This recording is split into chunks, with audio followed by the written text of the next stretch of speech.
bienvenida. Muchas gracias. Hemos visto durante este fin de semana que ya el despliegue del ejército está instalado. ¿Cuál es su sensación con la información preliminar que tiene de cómo ha sido la implementación de estas primeras horas de este nuevo modus operandi? No, es muy temprano para hacer evaluación. Las cosas han ido como tenían que ir, en los plazos previstos, y en los próximos días lo que quisiéramos ver no es que pase algo especial, ¿no? Lo que deberá empezar a suceder es que empiece a haber menos circulación irregular por la frontera. Ojalá ese sea el resultado de esto, que tenga un efecto disuasivo, que de consecuencia las personas se dirijan a las fronteras que están habilitadas, y si alguien quiere entrar a nuestro país, lo haga por donde debe ser. Ministra, si bien la medida ha tenido una acogida favorable y un apoyo transversal, hay quienes también se preguntan si realmente el ejército va a tener un apoyo, consolidado para sus labores. ¿Cuál va a ser, el respaldo que brinda también el gobierno a las acciones que van a desempeñar acá? O sea, el ejército tiene un mandato legal que ciertamente va a ser respaldado para ese mandato, por supuesto. Lo que pasa es que hay en el debate público personas que tenían la impresión de que el rol del ejército iba a ser distinto, pero eso no fue lo que aprobamos en la Constitución.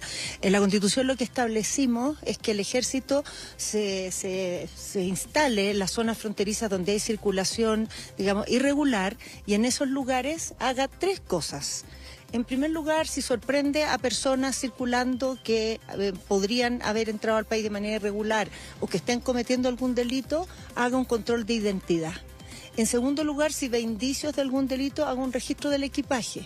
Y en tercer lugar, si descubre cualquier irregularidad o falta, por ejemplo, paso irregular por la frontera, o que en el equipaje hay drogas o hay armamento o hay indicios de trata de personas, entonces detenga a esas personas y las refiera a las policías. Y las policías ahí actuarán de consecuencia con el mandato legal que tienen. Eso es lo que dice la Constitución, eso es lo que dice el decreto con fuerza de ley, que tomó razón la Contraloría, y el decreto supremo que el presidente dictó llamando a las Fuerzas Armadas a cumplir este rol, se basa en ese mandato legal. Y yo no tengo duda que ese va a ser el mandato seguido por las Fuerzas Armadas, y en eso será plenamente respaldada, ciertamente. Para algo hicimos esto, ¿no? Hasta ahora hemos visto en terreno trabajando a los militares, y efectivamente ya están haciendo eso. En parte, ¿no? Controles de identidad, revisión de equipaje, detenciones y devoluciones de, sobre todo bolivianos. Hoy día en Colchane ya no es el mismo panorama que veíamos el año pasado. Fundamentalmente es la circulación de bolivianos, que es un poco el panorama normal de este sector. No obstante, sabemos que algunos venezolanos se han corrido hacia el norte, están buscando pasos no habilitados para poder ingresar. Hay mucho tráfico de algunas vans sospechosas que son las que bajan a Iquique durante las noches. Pero para que la gente sepa que esto no va a ser decorativo, no solamente acá en la frontera, hay también controles que están en la carretera, hay dispositivos de checkpoint que van a estar moviéndose aleatoriamente por todas partes, ¿sí? Lo que sucede es que la manera en que está definida, esta nueva modalidad, permite que en el decreto en que el presidente hace este llamado a las Fuerzas Armadas a cumplir este rol, establezca las zonas en que eso sucederá. Son zonas fronterizas, pero eso no quiere decir que solamente el límite exacto del país con Bolivia o con Perú, sino que también se extiende hacia adentro y se extiende a las zonas donde es de interés hacer este control, incluyendo las vías. Porque, perdón, algunas parlamentarias decía, por ejemplo, la senadora Núñez, pero acá igual hace falta extra un estado de excepción para poder controlar en las ciudades, porque la migración ya está en las ciudades. Pero con estas herramientas también van a poder ejercer labor de chequeo. Lo que pasa es que, las ciudades no están incluidas en esta modalidad. Esto lo que busca es el control por el paso de la frontera, y lo que apunta es a que no vuelvan a seguir entrando personas irregularmente al país.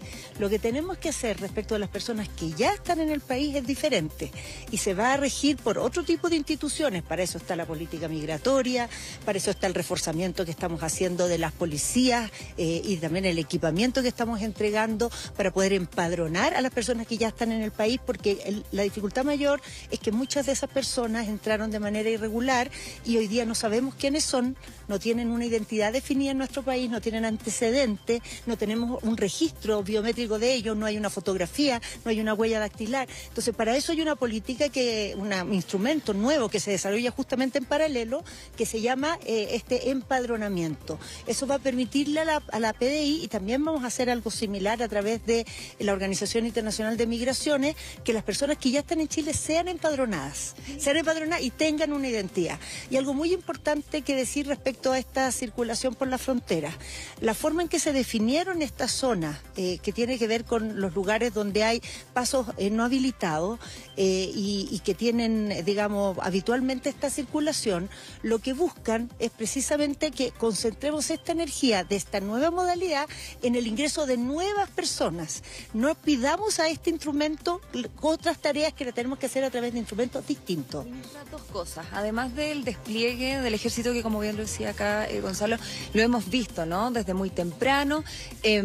También hay preguntas, cuestionamientos sobre la dotación en cuanto a tecnología, nueva infraestructura, por ejemplo, poder contar con el análisis biométrico que podría facilitar de alguna manera la identificación de estas personas. ¿Se va a contar con eso? ¿Está previsto para durante estos primeros días? Y en segundo lugar, también surgen preguntas o plantean la posibilidad de que esto se extienda también a la frontera marítima. ¿Qué va a pasar también ahí? No. A ver, en la frontera marítima muchos temas distintos. En primer lugar, en la frontera marítima existe Directemar, que es un servicio que está a cargo de la Armada, que hace control fronterizo y se hace a través de personal militar. Siempre se ha hecho. O sea, no se requiere un instrumento especial para eso. Ya existe ese despliegue y está a cargo de la Armada y se hace a través de una institución de la Armada dedicada a esto. ¿Controlado? O sea, se puede reforzar. De hecho, ahora en el último presupuesto se adoptaron una serie de medidas tanto para Directemar como para aduanas, que interviene en la parte, digamos, de puertos, para que haya equipamiento mayor. Como decía en la pregunta, efectivamente, esta medida tiene que ir acompañada de muchas más.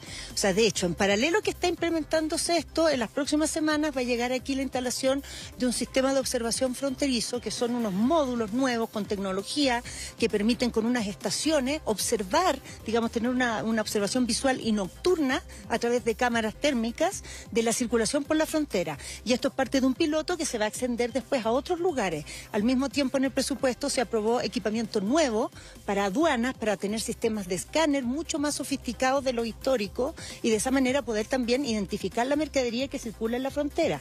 También...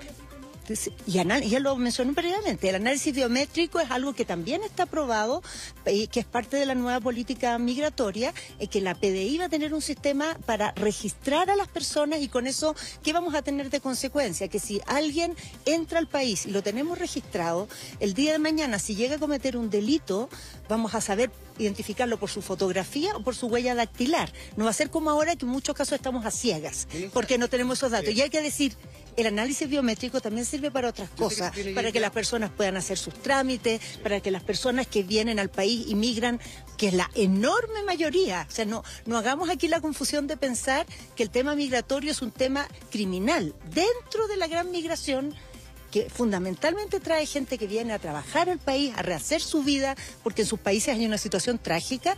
Entre medio se aprovecha una agenda militar, una agenda criminal que trae al país prácticas de crimen organizado o de otro tipo de delito. Pero la enorme mayoría de las personas que viene a trabajar también se beneficia de esto, porque va a tener antecedentes, porque va a tener cómo hacer sus trámites, porque va a poder verificar su identidad ante los servicios públicos. Sí, para dejarle iniciar las actividades. Lo último, una pregunta más bien política y una práctica. A ver, ustedes llevan casi... eso es lo que esperamos los ciudadanos, que la política sea práctica y efectiva y eficiente y oportuna, ministra. Oportuna. Entonces yo aquí le voy a pedir una respuesta como ministra representante de este gobierno que cumple ahora un año, pero también como parte de nuestras autoridades, ¿verdad? Los que toman decisiones. ¿Por qué nos demoramos tanto en hacer esto? Ya se notan cambios. Esto se pudo haber hecho hace 3 años y la cosa hubiera sido muy distinta. Parte de su sector se opuso a esto en su minuto. A esto como es, hoy día no, pero a otras cosas que se pudieron hacer sí. Muchos no querían que estuvieran los militares desplegados. Finalmente se allanaron aquello. A ver, quiero decir primero que la pregunta es totalmente válida. hay que preguntarse por qué en el país el gobierno del presidente Boric se encontró con las aduanas con tan poco equipamiento. ¿Por qué se encontró con las policías instaladas en la frontera en unas garitas que se sujetan en pie con unos palitos que los amarran? ¿Por qué nos encontramos con un servicio de migrantes recién constituido con una lista de espera de miles de personas esperando sus trámites? O sea, Chile lleva largo tiempo sin hacer lo que debe hacer para tener un buen control en la frontera. Este no es solo un tema de que faltaba la presencia militar, faltaban muchas cosas. Faltaba personal, faltaba tecnología, faltaban instalaciones, faltaban facultades legales. Realmente en toda la línea, faltaba presupuesto, o sea, los recursos destinados. Chile es el país del mundo probablemente que tiene más fronteras.